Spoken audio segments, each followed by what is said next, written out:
Welcome to Stuff You Should Know, a production of iHeartRadio.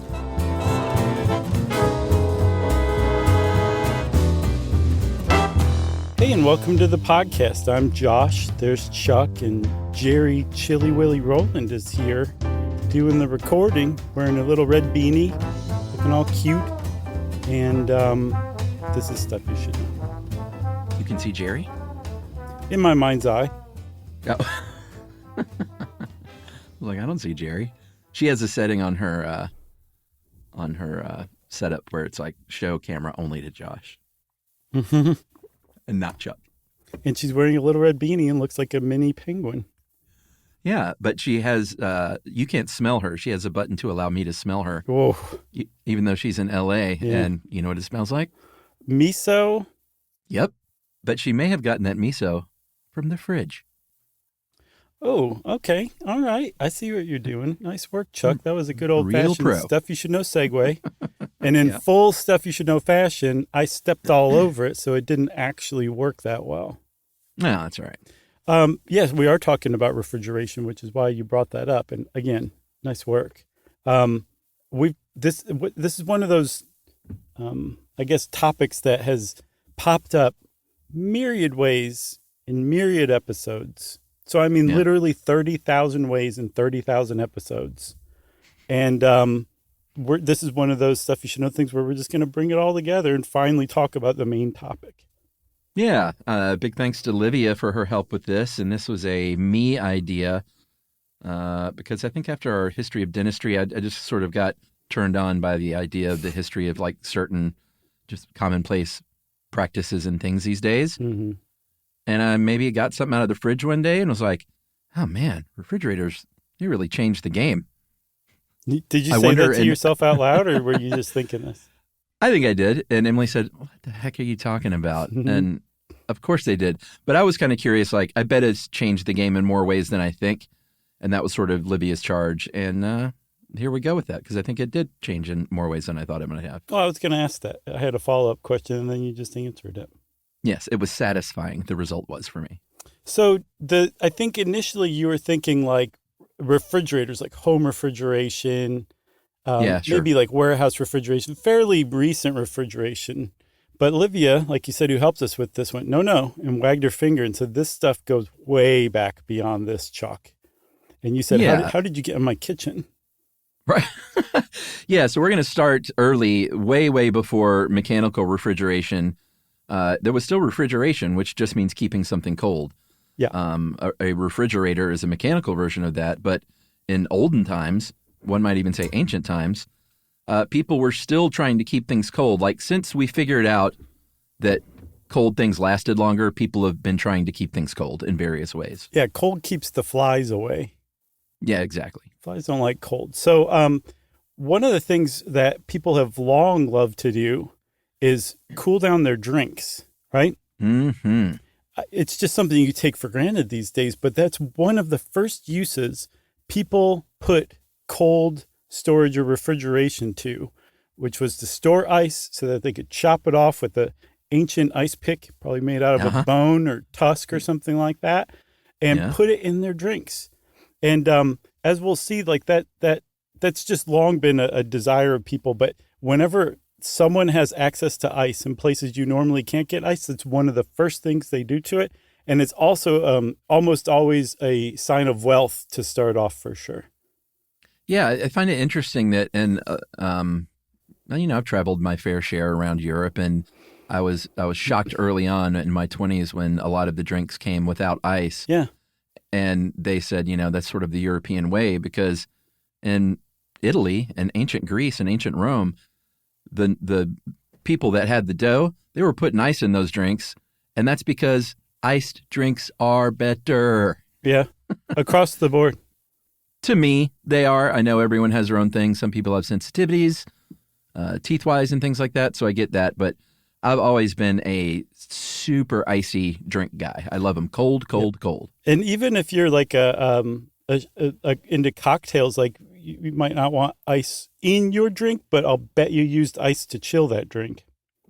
Hey, unless you just like a straight up warm room temperature neat whiskey, which is your prerogative, of Sure, course. of course. You need to be cooling those drinks down really well. Like a cool drink isn't great. You got to have it cold. I remember there's one of the lamest mixology trends that somebody tried to start. And it was around long enough for there to be some press on it, and it just went away inevitably. It was room temperature cocktails. Oh, yeah. Like, why would you do that? You might as well make sure that every single one of them has to have celery bitters in it, too. yeah. And I know we're going to get people that say, like, I don't like things that cold. So even if they don't have teeth sensitivity. So again, Yeah, my teeth. People like what they like. But I'm an since I was a kid, a tall glass of the iciest ice water is the most refreshing thing I can put in my mouth. Huh. I just realized I drink room temperature water. I have a glass of it right here. So I guess I can't just stand with you 100% there, Chuck. I'm sorry. Well, actually, the studio is the only place where I don't drink iced water because it makes noise. Mhm. So I have a out of the refrigerator cooled, so it's still pretty cold. Sure. Supposedly, your body metabolizes room temperature water much more easily, but supposedly Is you that also true? burn more calories warming water up in your body. So All right. you're going to be torn. Well, I believe you because you said it. One other thing about ice and drinks, I think the best martinis are the ones that you get them so cold that they have like a little shard of like Arctic ice on the top. I love that, but Me too. supposedly that's not the way. But I love that too. I love it too. It's so good. And God, we're getting so sidetracked over these drinks. Mhm. We're not even through like the first paragraph here. But the martini, the ultimate martini is when they do that, and then they bring you the tiny, little half pitcher Right. sitting in a little tiny bowl of ice. Yes, I love that too. And then also when they leave $5,000 in cash with you as well for no reason other than ordering the $5,000 martini. All right, so people are cooling their drinks with ice in ancient times and places. Around the 7th century, of course, the Chinese are always discovering the biggest and best ways to do things way back in the day. Mm-hmm. They found out that you hedged yourself right then. and I was like, oh, be careful. Right. Saltpeter, which is used in making gunpowder, was found to absorb heat when dissolved in water. So they would Did not know that. maybe one of the first artificial cooling methods was to make a little saltpeter bath, Mhm. and you would just sit a jar of whatever you wanted to keep cool in that cooler water. Pretty cool. Get it? Yep. That's going to happen many times, and I'll never do it on purpose. So I just apologize in advance. Yeah. One of the other things that people figured out pretty quickly is that when you have a liquid evaporating, usually water, as it evaporates, turns from liquid to gas, that phase change is what they call it. The eggheads call it a phase change. It requires energy, and typically it gets that energy to change phase from heat. My God, the heat. And it usually just pulls it from the surrounding air, which means that when a liquid turns into a gas, the air around it is cooler because it pulls that heat right out of the air to use it for the phase change. And if you have some way of moving that cooler water from around whatever vessel the cooler air from around the vessel of water that's evaporating, you have yourself a primitive air conditioning system that's sometimes called a swamp cooler, I saw. Yeah, I've heard that before. This is something that has been done in India for centuries and centuries. And, it's not refrigerator cold, but if you're looking to keep something cool and something a little bit fresher, that's not a bad way to do it for sure. No, for sure. And it has to be, this is the downside, it has to be a dry, hot place. Yeah. If it's muggy out, then it's not going to have much an effect. But I also saw... like a swamp, ironically. Yeah, I thought that was weird too. I also saw one of the other really basic uses for it is to dampen a towel and hang it in front of a breezy window. And as that water evaporates in the towel, as it dries off, is what the lay people call it, the breeze pushes that cooler air into your house.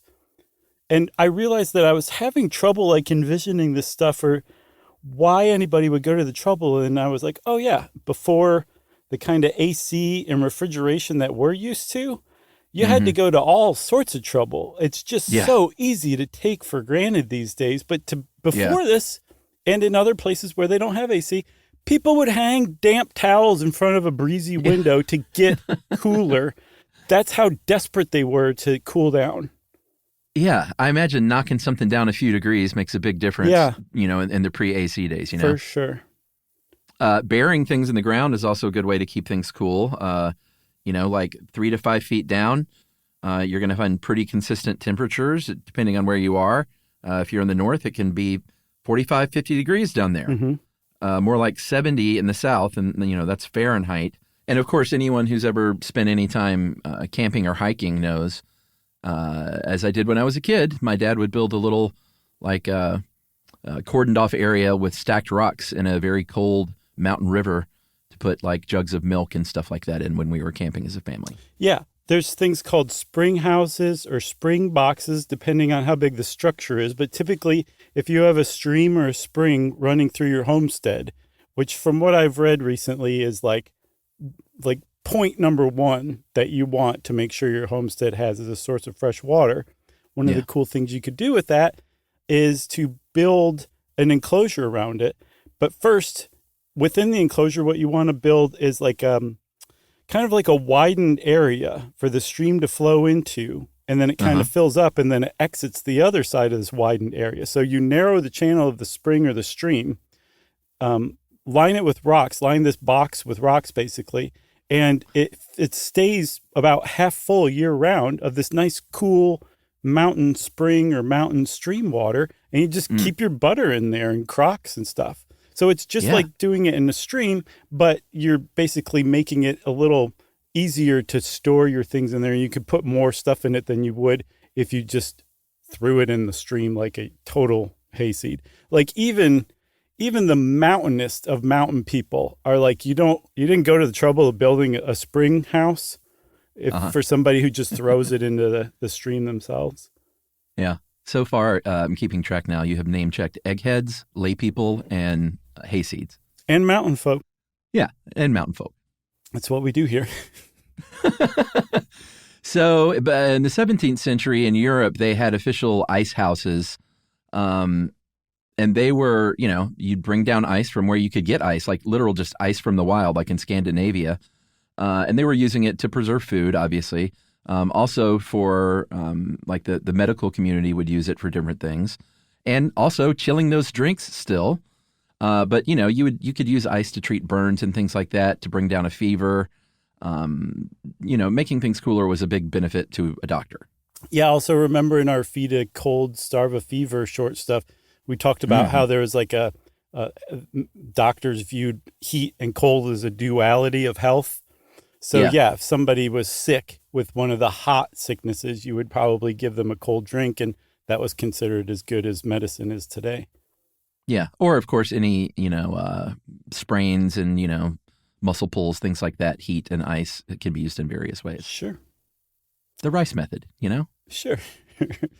So one other thing I want to mention real quick is we're talking about people like technologies that are like thousands of years old. There was something called a yak chal that Persians created that to listeners may or may not sound familiar depending on when we release the short stuff on it. Yeah, so it's either just out or coming out soon. It's getting its own short stuff because it was just kind of too much there. It was pretty cool. Yeah, but it was like an ancient Persian ice making machine that dates back at least to 400 BCE, which is really impressive. Yeah. But yeah, we'll get way more in depth on those in whatever short stuff we do. But the point is that people have been doing this for a really long time, and they figured out some really ingenious technologies that harness natural processes to cool. And as we kind of progress through the technology, you'll see that we're basically doing the same thing, just a little more whiz bang, much more efficiently. It delivers much cooler air or water or whatever we're cooling. But it's still basically the same premise as what we were doing thousands of years ago to keep things cool. Yeah, totally. I think it's super cool. If you want to talk about like real ice, and there's this really extensive, in-depth, long New Yorker thing, which, most New Yorker things are, about Frederick Tudor, the Ice King, who's around in the 19th century. And he was the guy that was like, hey, we got all this ice up in New England. Like, our lakes are literally frozen. And why don't we try and make some money by shipping this ice out? he tried to get investors, and they were like, I don't know. It seems like that stuff is going to melt Right. if you put it on a ship and try and send it to Cuba. And he said, oh, watch me. And he put some on a ship and sent some toward Cuba, and it melted. And he was like, oh, man, they were totally right. But he kept at it. And, they used to use things like straw to help keep the ice a little more insulated. And he said sawdust actually works a whole lot better. And he and other people got in on the game. And there was like American ice being shipped all over the world in the 19th century, and making it there, which is kind of hard to believe. Yes, and I have been racking my brain what episode we first introduced the Ice King in. I cannot for the life of me remember what it was. Igloos? I don't know. I don't think so. I really don't remember what it was, but he popped up again later in our episode on Thoreau, because one of the places where he was cutting ice from was Walden Lake, and Thoreau noted the Ice King cutting ice Walden Pond. Sorry, Mainers. While he was writing his book, Walden. I think he appears in Walden. Two things. You just name-checked Mainers. That's another one. And Henry David Thoreau, the original hippie. That's true. But the one thing I did want to mention, and that's a nice little segue, was just to plug a little Instagram post I made recently. I was cleaning out my closet, and I found a bunch of old schoolwork from elementary school. And well, this part was from high school. I did a satire, an extra credit satire on Thoreau about someone who went to live deliberately in the woods. And, the big joke at the end is they made it like 30 minutes or something. It wasn't the best comedy work, for a ninth grader, it was okay. Sure. But people should go check it out, because I did a bunch of screenshots of various projects, a lot of space travel stuff and book reports. But one big one was on ancient Egypt. And I literally, and the thing was like, hi, my name is Chuck Bryant, and I'm going to be your guide through ancient Egypt. And at the end, it was like, I hope you enjoyed your tour. And once again, signing off, I've been your guide. And people are like, oh, my God, you were doing stuff you should know as a fifth grader. That's awesome, man. It's really pretty cute, but you can go to Chuck the Podcaster Instagram to check that stuff out. People got a real kick out of it. For sure. I'll go check it out, too. You would like it. And it's not like I avoid your Instagram. I just don't go on Instagram much, okay? I know that, buddy. I know you're telling everyone else that, but I know that's not your jam. Yeah. So I talked about how the technology is really just kind of improved on ancient technology. The uses for this stuff, too, have really kind of been relatively the same. We haven't had a lot of stuff that we wanted ice for, aside from cooling our drinks, which is really, honestly, Olivia turned up a mention of the king of Tekoa, or Tekoa, I saw different spellings, in what's now Syria. And he used it to ice his drinks almost 4,000 years ago. So, I mean, people have been doing that for a really long time. Another one is to store perishable food, like you said, keeps the flies away, right? And in doing these things, as we've gotten better and better at it, it started to have really monumental, massive, sweeping changes on humanity. And here in America, one of the first changes it had, we will talk about right after this.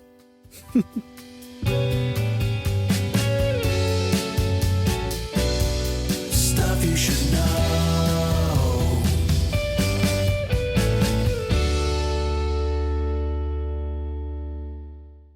Lately I've been learning some stuff about insomnia or alumnia. How about the one on borderline disorder? Better yet, birth order. Heard that one before, but it was so nice I learned it twice. Everybody listen up. Oh, it's Charles and Joshua. It's stuff you should know. So, Chuck, I was talking about how refrigeration had massive sweeping changes as we got better at it. And in America, one of the first things it did was it allowed people to expand their diet some. Because unless you were in a southern state or something like that, you did not have access to a lot of different kinds of food year round. During spring and summer, maybe even into fall a little bit, you would have things like dairy and poultry and meat. And then as winter, Fresher veggies. yes, and as winter started to set in, you had pickled cabbage, pickled neighbor who died that winter, like pickled everything. Canning didn't Pickled even come Ron. around. I didn't know this until the 19th century. I thought it was really, Yeah. really old. So like you really did not. So actually you didn't have pickled anything now that I think about it. You had like salted stuff, cured stuff. And a lot of it was grains too, right? Stuff you could store fairly easily.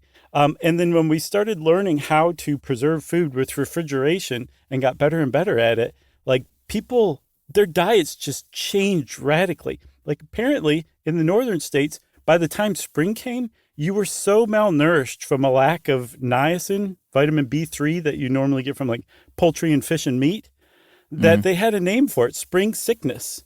Today we call it pellagra, but it's a type of like severe malnutrition that people would just annually get because they had that limited access to different foods. And then once we started being able to store and then more importantly ship items by refrigerating it, then things really changed. That spring sickness went away. And I'm also the first person in history to say the word refrigerating.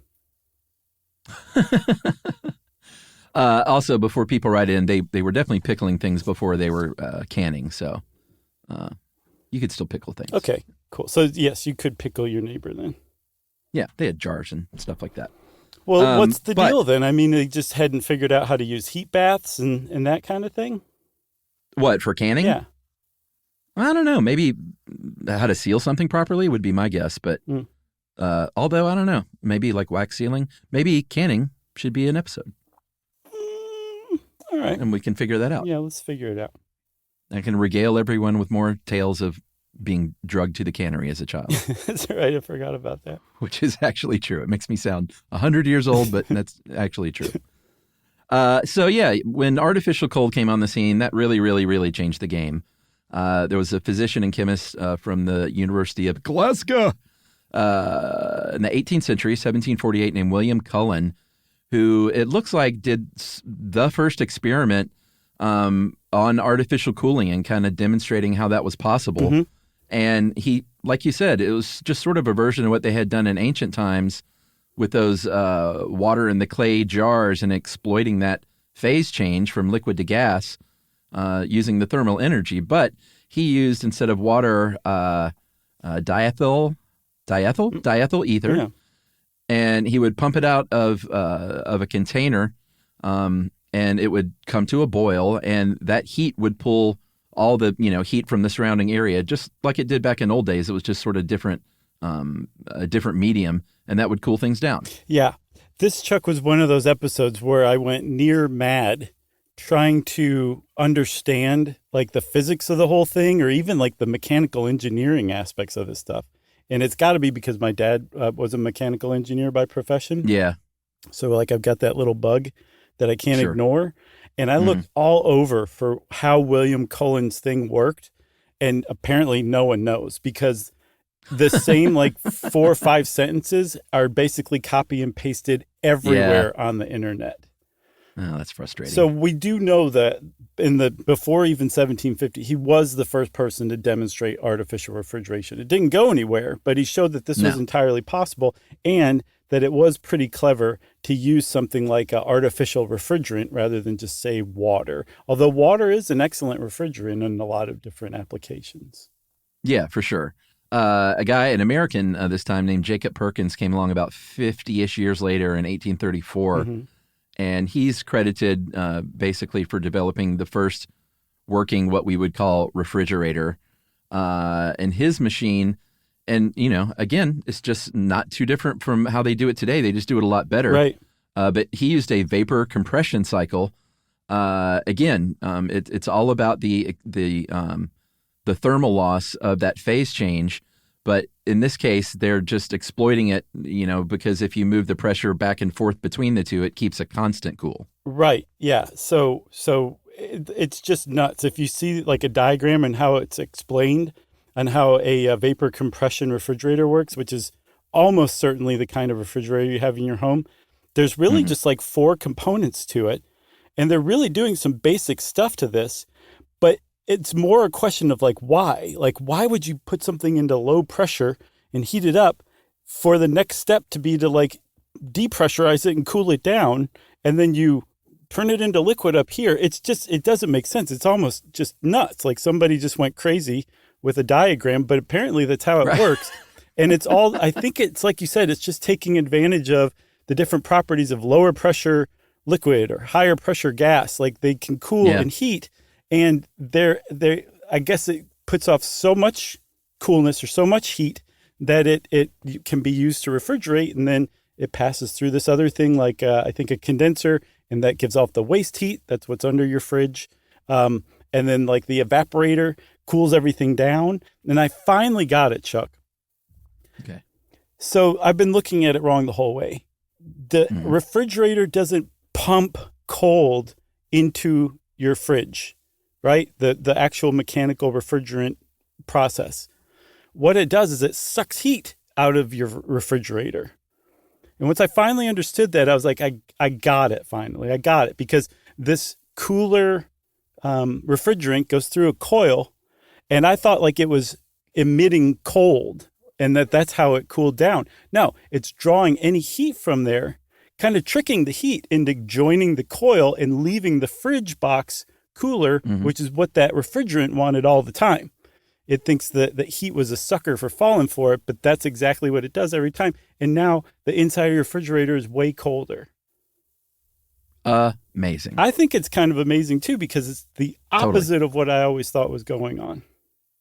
Yeah, that's super cool. I love that stuff. They've used various liquids over the years. Ammonia is one they used for a while, methyl chloride for a while. All of these things were toxic, though. So until they figured out a safer way, which they would soon enough, people would actually die. In the 1920s, there were cases where methyl chloride leaks happened, actually killed people. And then they said, you know what, maybe we should come up with a synthetic substance that does basically the same thing. So they came up with dichlorofluoromethane, a.k.a. Freon. And until the 1990s, Freon was the go-to. And then we said, hey, that's not so great either because of our environment and the ozone layer. And so let's develop even newer, safer chemicals to keep things cool. Yeah, which hydrofluorocarbons are good for the ozone layer, but they're actually horrible as greenhouse gases. There's a rating of just how much of an effect like a chemical has on warming the atmosphere. And they use carbon dioxide, CO2, as a 1. That's like the baseline, because we know how much it warms the atmosphere over 100 years. So it has a global warming potential, or GWP, of 1. Carbon dioxide does. Hydrofluorocarbons have a global warming potential of 14,800.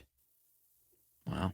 That's a lot more than CO2 if you really stop and think about it. And these are the refrigerants we're still using. These are the alternatives that we developed and started using in the 90s. So it's like we go from the frying pan into the fire whenever we try to do something environmental, it feels like. Yeah, that's probably true.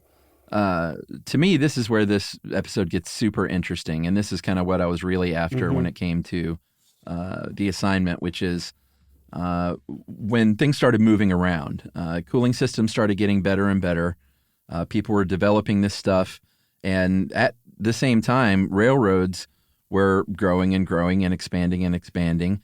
And all of a sudden, people in the Midwest, farmers could, they were like, hey, I want to be able to ship my stuff and sell it to the East Coast. Right.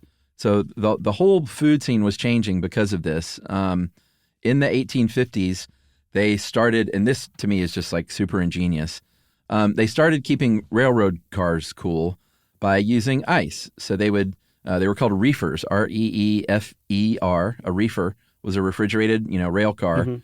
And they had these big hatches in the roof. They would load just these huge, huge blocks of ice. And then fans that were driven by, powered by the turning of the axle on the train, or on the train car rather. And that just, it just blew on them like a breeze past a cool towel in your window. And all of a sudden you had refrigerated train cars. They were lined in like flax and sawdust, like we mentioned, sometimes dirt, sometimes cow hair.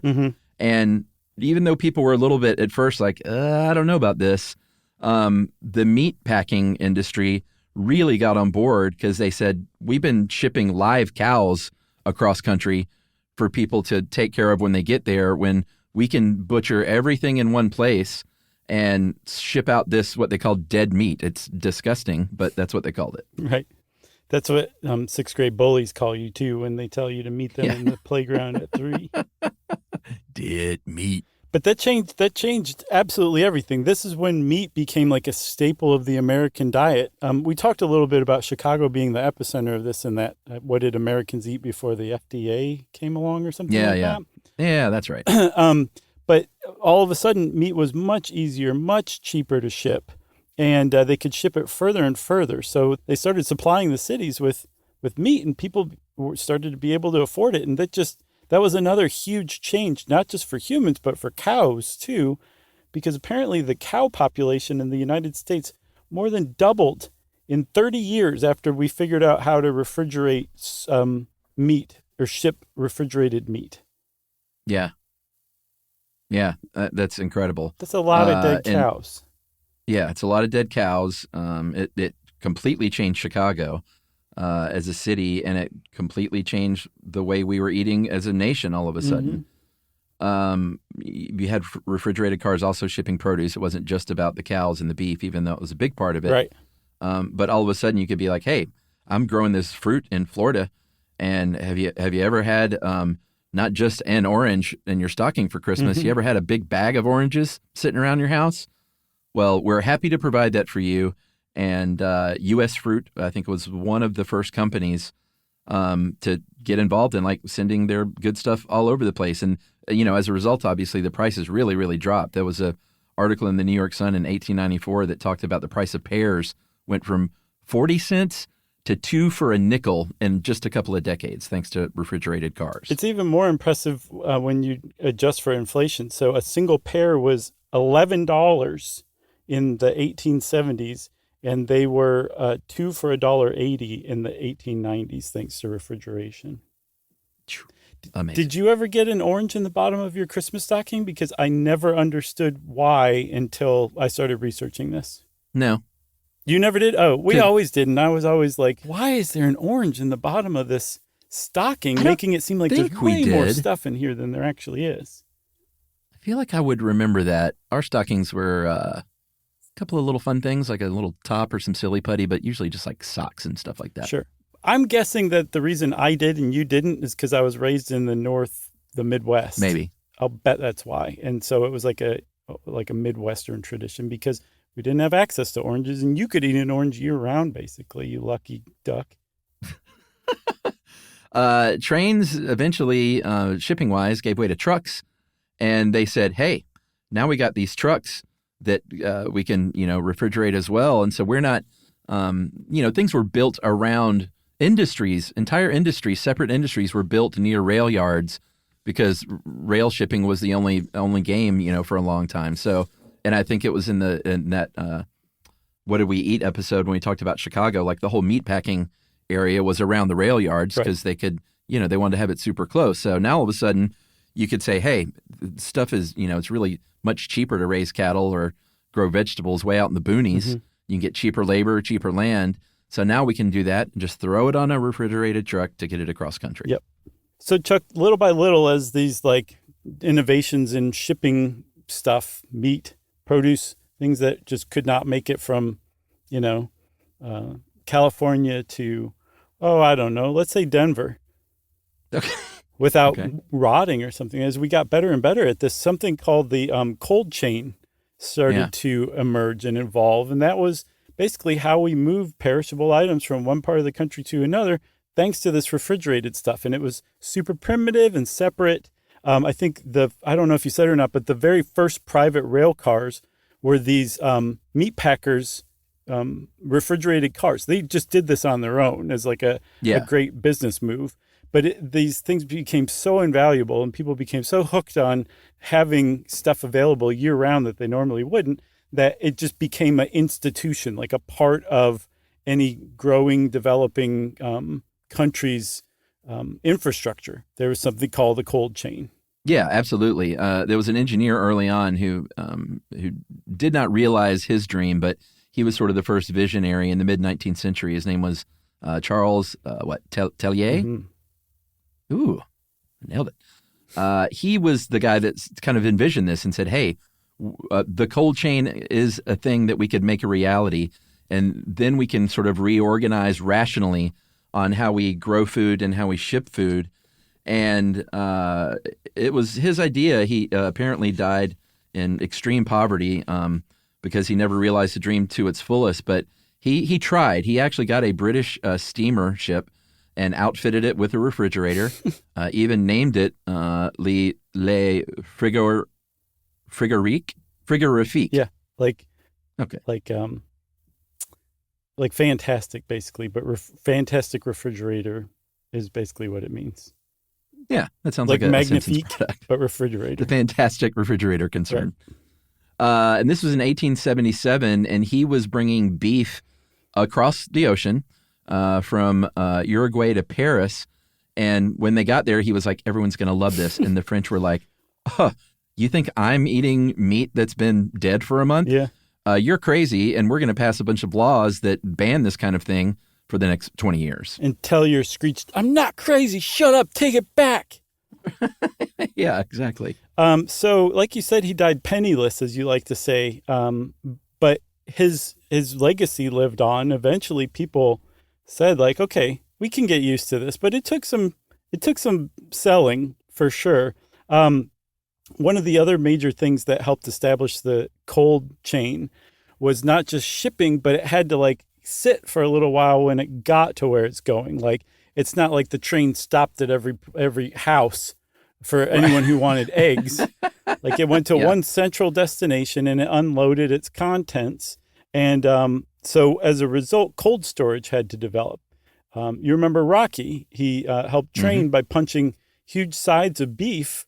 That was part of the cold chain. He worked in, at least I guess that's where he worked, was a cold storage place. Yeah, like a meat packer storage facility, I think. Right. By the way, second Rocky reference in here. That was another very subtle one. We'll see if listeners can pick that out. It already happened? Yeah, little Easter egg. I didn't pick it out. I want to know. All right, I'm going to tell you off air. Ready? I'll tell you right now.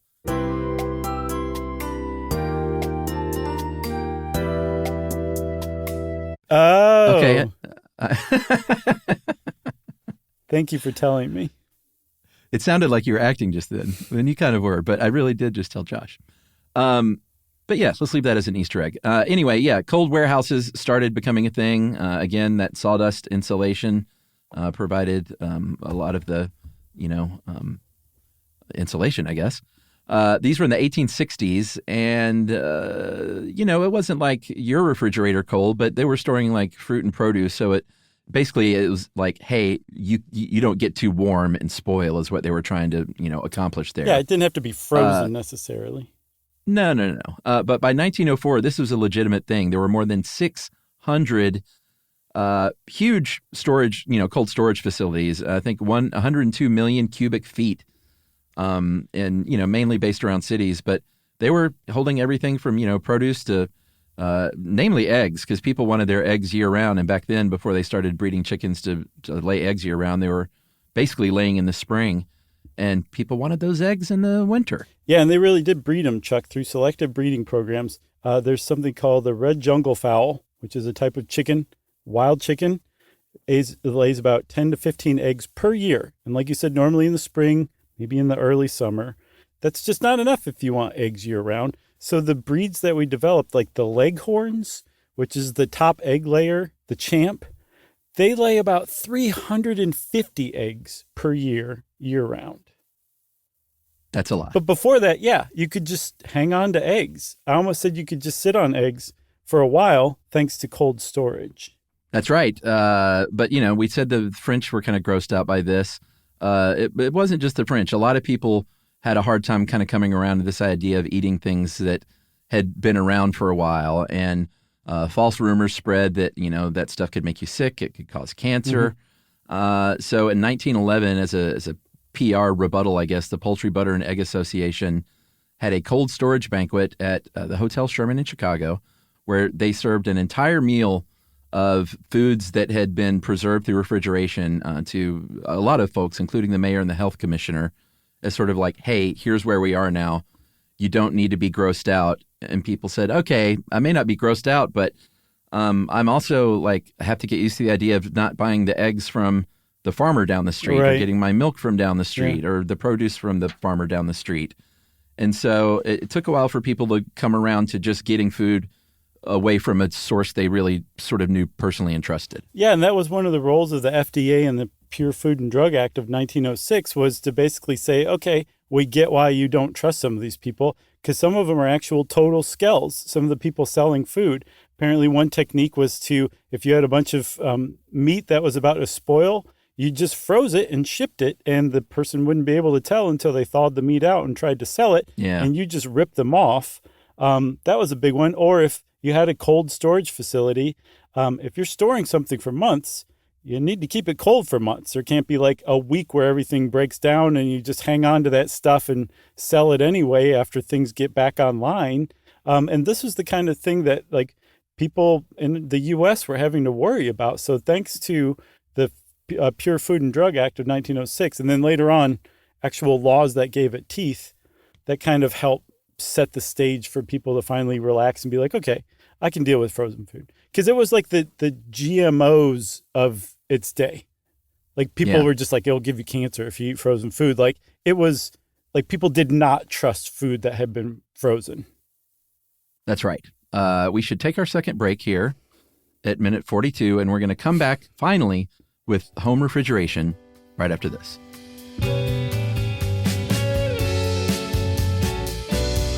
Stuff you should know.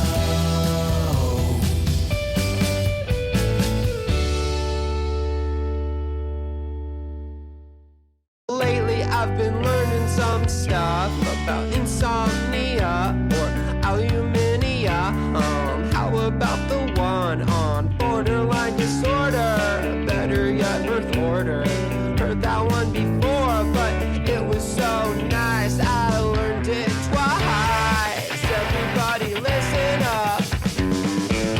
Oh, it's Charles and Joshua. It's stuff you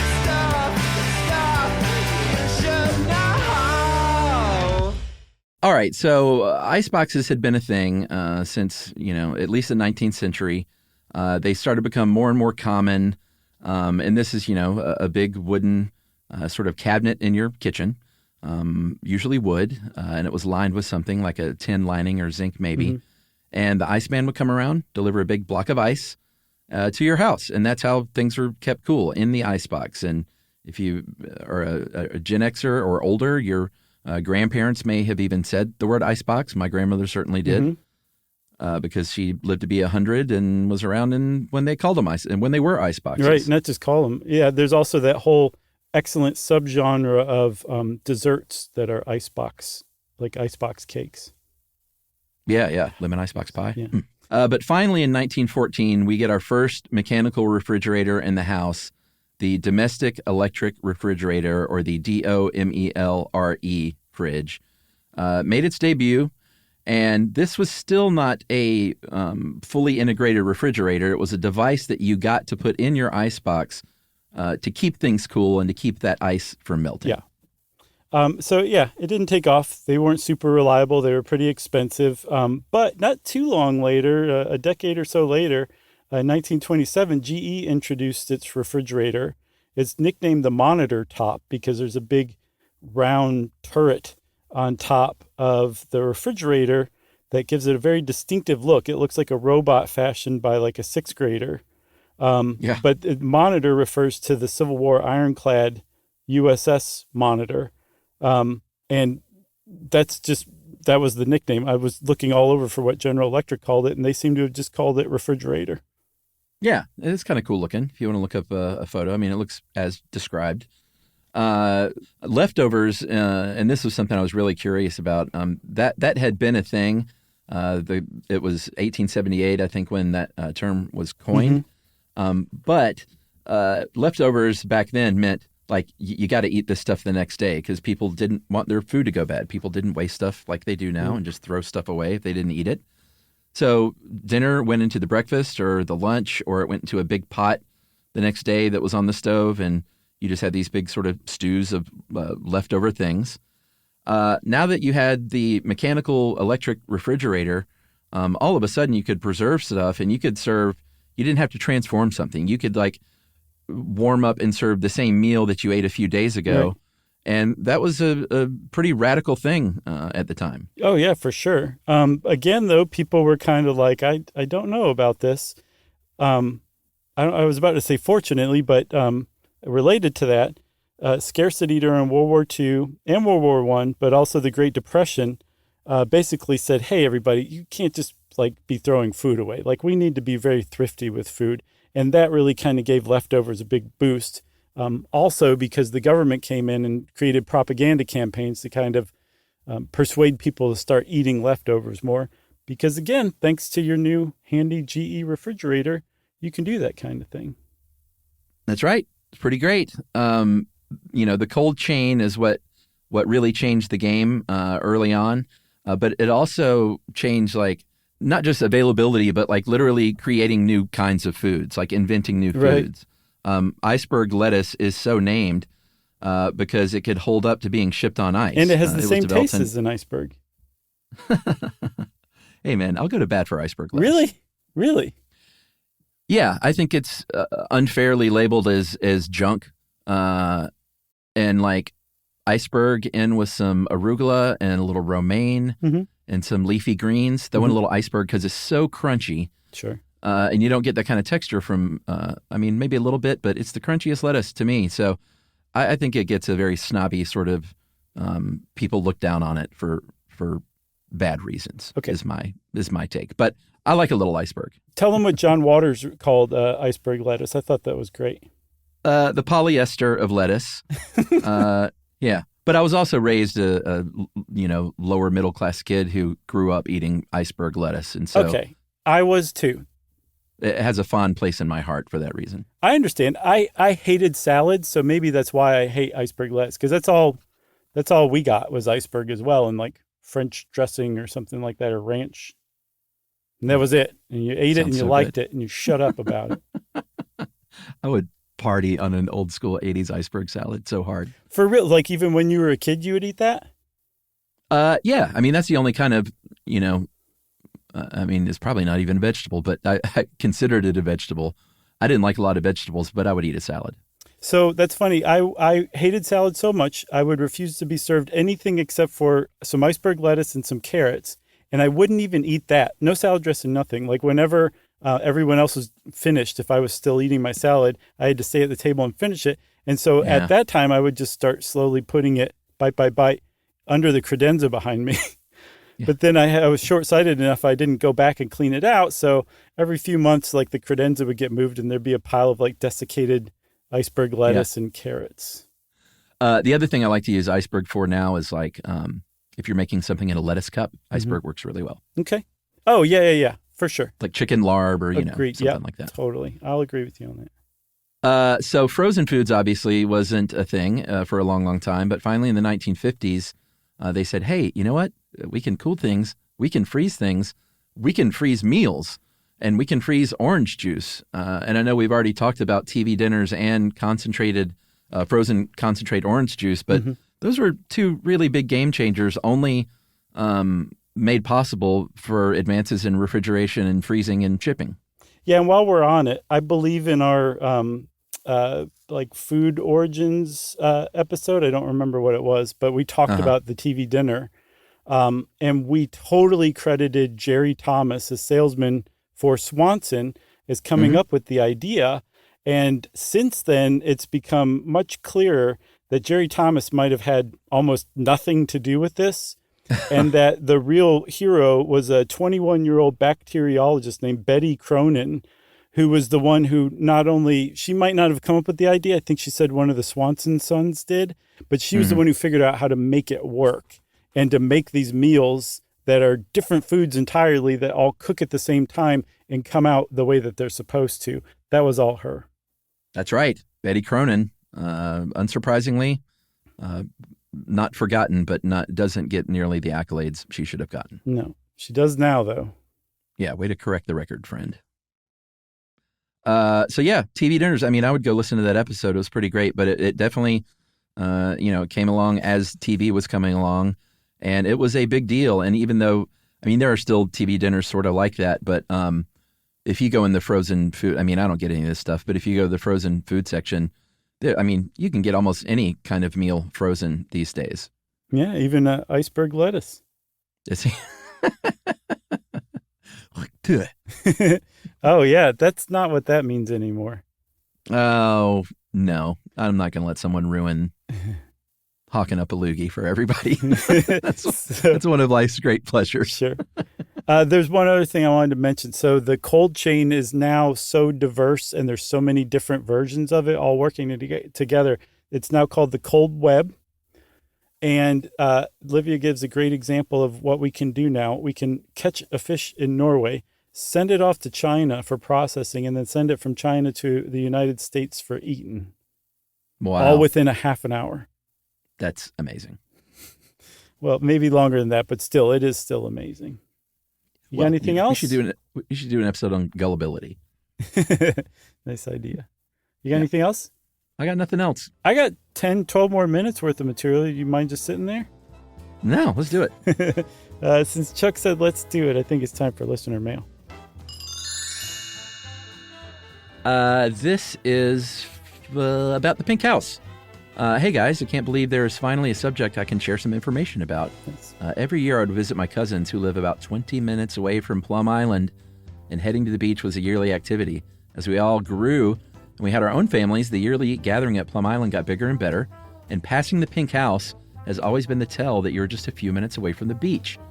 I grew up hearing the same story you guys shared about it being a spite house, and believed it to be true as it truly sits alone on the salt marsh. It's pretty weird looking. Just last month, though, being a new homeowner on the island, I was sent a town newsletter in which a tribute to the pink house gave a different history. I've attached the article for you to read. While it wasn't quite built with spite, there seems to have been some spite in the story. Our family loves the show and even flew to Boston to take our 2 adult girls who live in Boston to see you live. Thanks to you, we are walking local experts on the Biosphere 2. And that is from Amy Sandy, who is wonderful. Yeah, thanks a lot, Amy. Number 1, thank you for coming to see our show. And number 2, congratulations on your new house. Yeah, for sure. And number 3, thank you for sending us a delightful email. And if you want to be like Amy, you can send us an email too to stuffpodcast@iheartradio.com.